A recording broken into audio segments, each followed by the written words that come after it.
Namaskar viewers, hello and welcome to this special broadcast on Sansad TV. I'm Teena Jha. With me in the studio today is a very special guest, Srimati S. Phangnon Konyak, Member of Parliament, Rajya Sabha.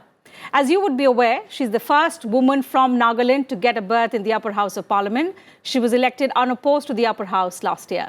And she's also the state president of the Mahila Morcha in Nagaland.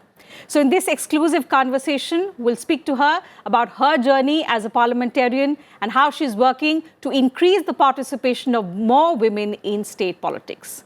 Welcome to Sansad TV, Srimati Konyak. It's a delight to have you with us in the studio today. Thank you. It's my pleasure to be here.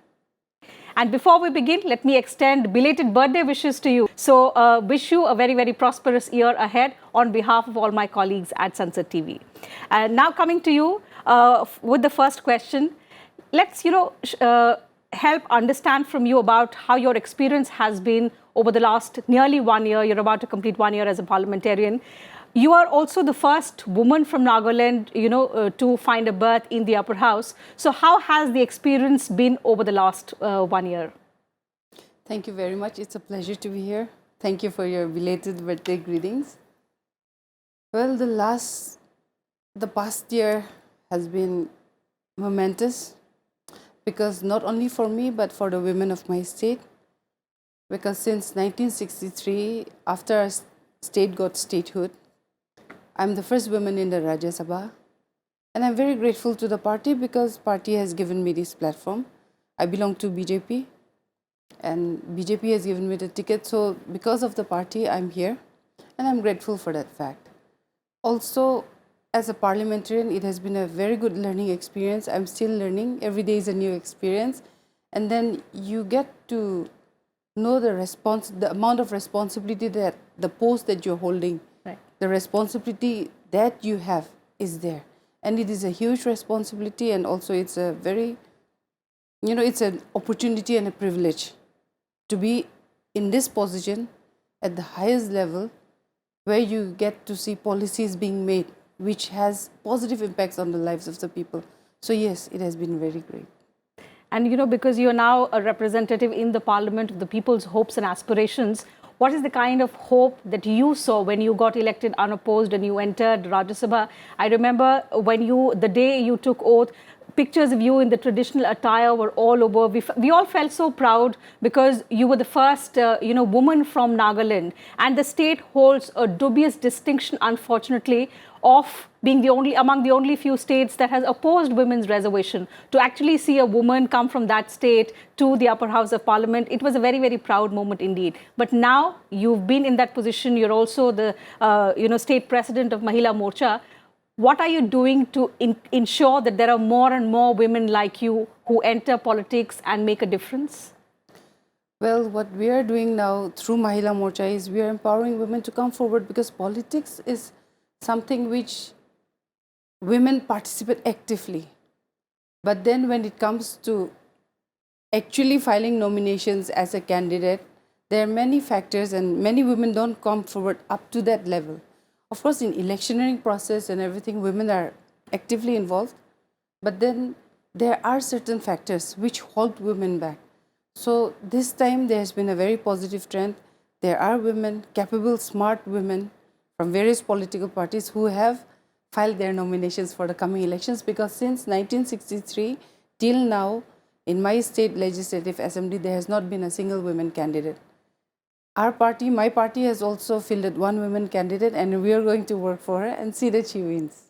You spoke about several factors that hold women back. Is it just the reluctance on part of the women to actually enter politics because they think perhaps they will not be able to pull through? Or is it reluctance also on part of the political parties largely because they think that the winnability factor of women is less as compared to men? It's 50-50. Maybe the women also don't think they're capable of winning. One factor may be that. Because there are many reasons, financial, support of the family, of the community, because mine is a patriarchal society. So women are there in administration, in executive posts, in the judiciary, but then when it comes to politics, women don't come forward as much because it has always been considered as a male domain. Secondly, maybe because of that factor, because political parties, I think, look only at numbers. and then see who has the most, chances of winning. Because Right. politics is about numbers. Of course. So maybe because women don't come forward so much, that political parties also don't field candidates. Also, another reason is most of the times we talk of men not giving space to women. That is also there, but at times women also we have to empower women. It is not only about the males empowering the women, giving chance to women, but then women also coming forward, taking their claim, staking their claim, also empowering each other. So if that environment is created, then I don't think it will be much of a hurdle. And from this election, upcoming elections, my state elections are going, polling is on 27th. So we are seeing women candidates who are very smart, capable, and then there are people who are supporting them.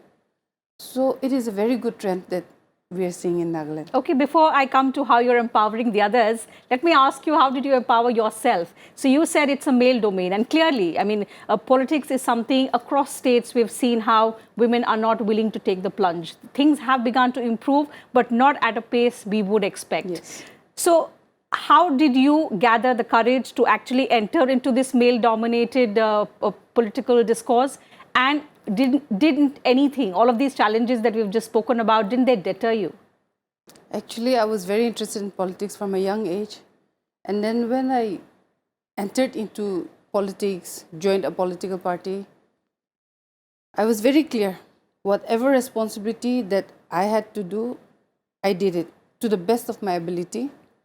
Also, I did not look on the politicking part of politics.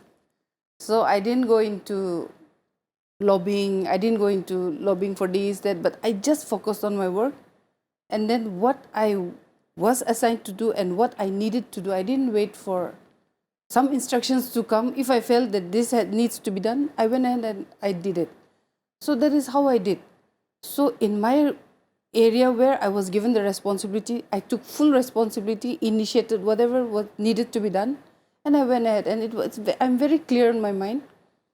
One thing is that if you have a vision, if you have something that you want to do, and you go forward towards it, then I think things just fall into place.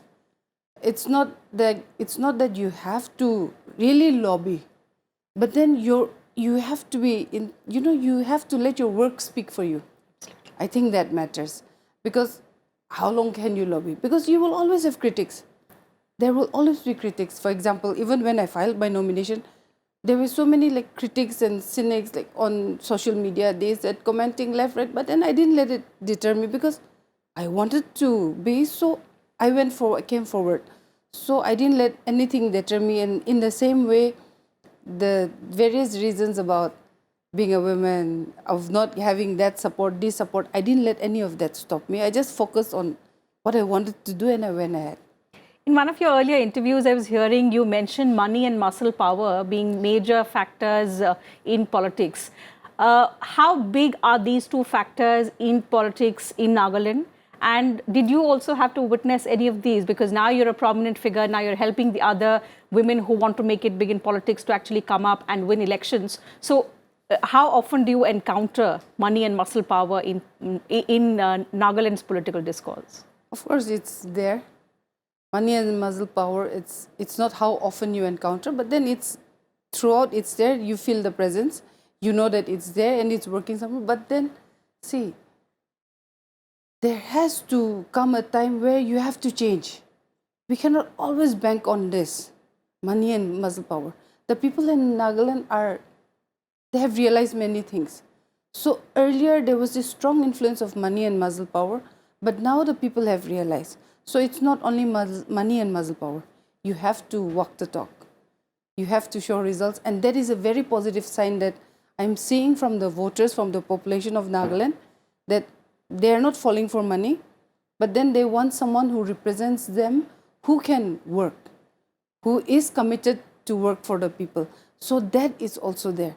So yes, of course, people may still use money and muscle power, but then it is not that strong as it was. The influence is not so much as it was like the previous years. Yes. What's interesting and also intriguing at the same time about Nagaland is that when it comes to voters, women outnumber men. But when it comes to representation, of course, the men are way ahead and women aren't there in in the political scene. So a lot of hard work is required from people like you who have actually entered the arena and are now making space for the others.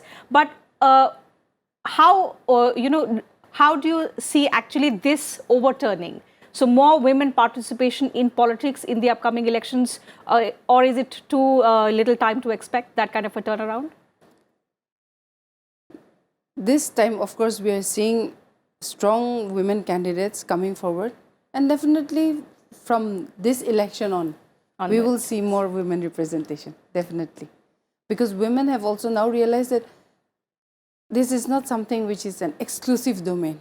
This is something where our presence is also needed, our contribution is needed. Absolutely. So women have also realized that we cannot fall behind and just always blame the policies of the government. We cannot just sit back and always blame, but we have to come forward and be proactive. Women have also realized that, and definitely in the coming elections, we will see a lot of women coming up. But on the part of political parties, and especially the BJP has been, putting a lot of thrust on how more and more women should come up and actively participate in making the difference. The question is, what are the kind of initiatives that the BJP is undertaking to ensure that in a state like Nagaland, women aren't just voters, they're actually, part of the politics and they're part of those who formulate policies for women. So to make it more inclusive, what are the kind of efforts and initiatives that your party is undertaking? My party, they gave me the ticket. I'm here as an MP because there is one initiative, a very strong, because they were very strong contenders for this post and they were equally capable. But somehow party gave the trust, gave me the ticket. So this is one initiative. Also, BJP party, see, not only in Nagaland, but ever since BJP came to government in 2014, you can see that there has been a lot of change.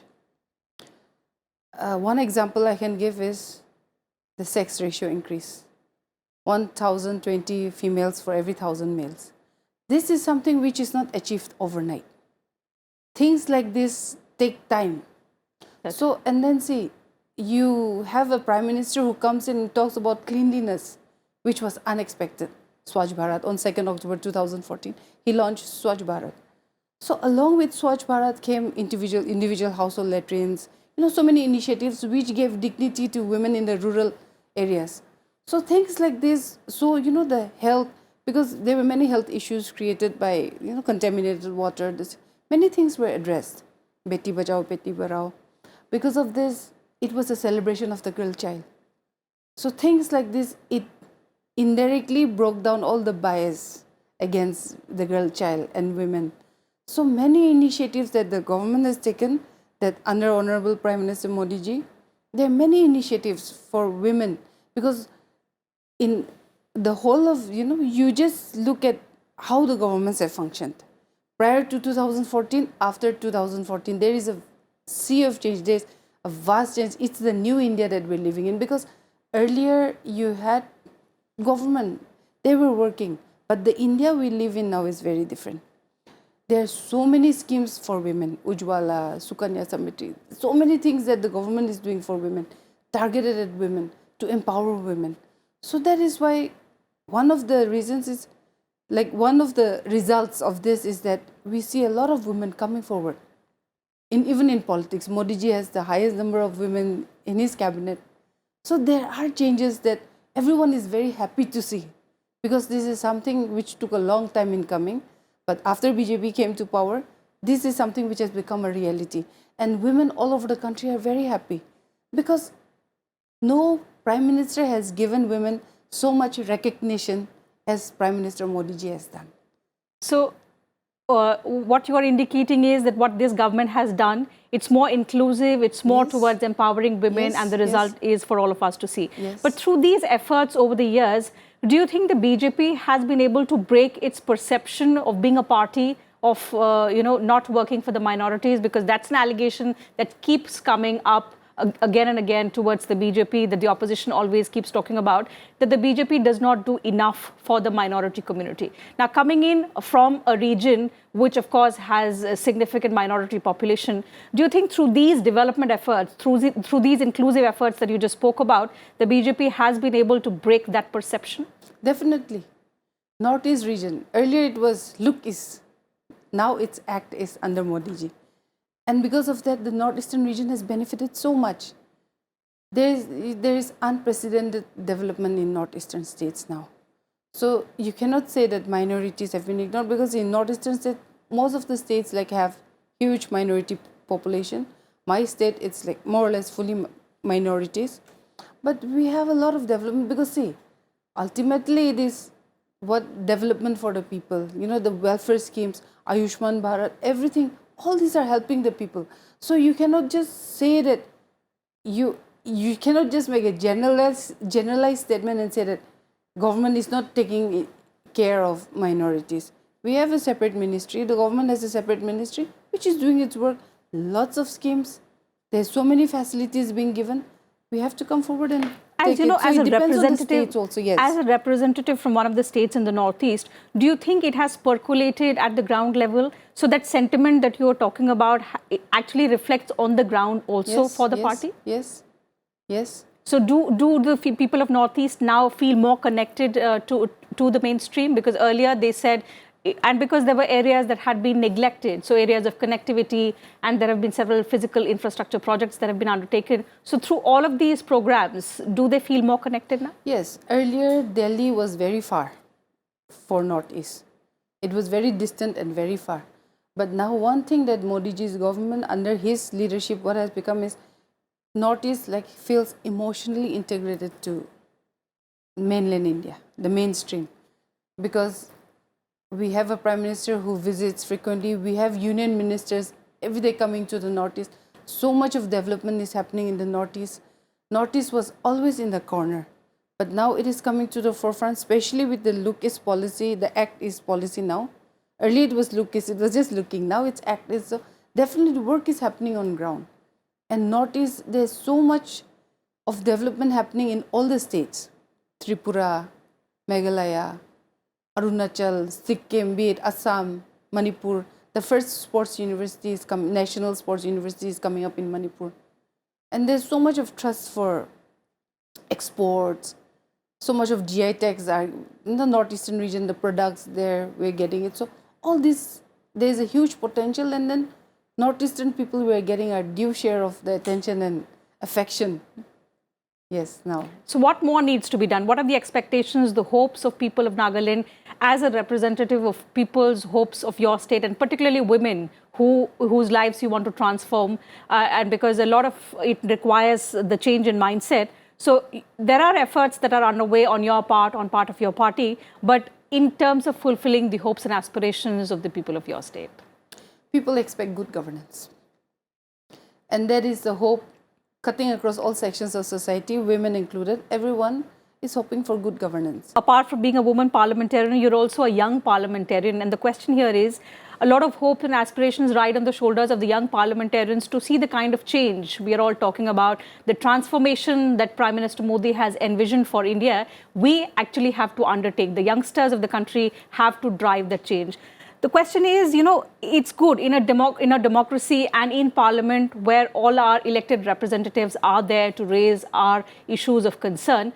Do disruptions take center stage and all issues of public importance take a backstage? Have you begun to feel that? You've been attending parliamentary proceedings for nearly a year now. And do you think now disruptions are actually impacting parliamentary functioning? And is that a concern? Yes, it is a concern. It is a huge drain on the state and on the nation's exchequer that we come together, then disruptions happen, and then it's adjourned. I think one thing that everyone has to understand is that both sides, be it opposition, be it the ruling, we are equal stakeholders in nation building and policy making. So it is not about you and me, but it is about us working together. And you see, change, they say, is the only constant in life. We have to change. Maybe this was disruptions and all this were the fashion, maybe that was the trend of parliament, how it functioned. But now I think we have to come up with something constructive, it's called constructive criticism, where you say, okay, this policy is not good. Why don't you make it like this? Because we are equal stakeholders. we are in the same nation, working for the same people, in the same government, opposition and the ruling. We have to understand that. So when they come up with constructive criticism, say this policy, why don't you do it like this? This comes up. This, then if they can highlight some what they see, then definitely the government will listen. So that ways there will be more healthy debates. Right. There will be more better exchange of ideas. Also, the standard will go up. Instead of just shouting at each other, then we get to share. So we also learn from them. When they speak, then we learn from each other. So I think we have to level up, I feel. And we have to evolve a procedure wherein discussions, debates and dissent is there, depends, yes. but it's Yes. done in a manner wherein there is no place for disruption. Yes. So that Definitely. having been said, and with that very good idea that all of us have to work together, especially all the parliamentarians have to not work as parties. So you and me, but collectively as us who represent the hopes, the aspirations of the people who've actually represented them to sit in parliament and raise their issues of concern. So that having been said, I'll have to wind up the program. It's been an absolute delight to speak to you on a whole range of issues about your personal experience and about the hopes and aspirations of the people of your state, as well as the country at large. All right, so with that having been said, I'll have to wind up the program. Thank you, Ms. Konyak, for joining us on this interaction today and sharing with us and our viewers about your experience, about the challenges that you face, and the kind of efforts that you and your party are undertaking to make political discourse in Nagaland more inclusive for women. So wishing you all the very best for your future endeavors. And to you viewers, thank you very much for your time as well. I'll see you same time next week with another interaction with another special guest. You take good care of yourselves. Keep watching Sansad TV.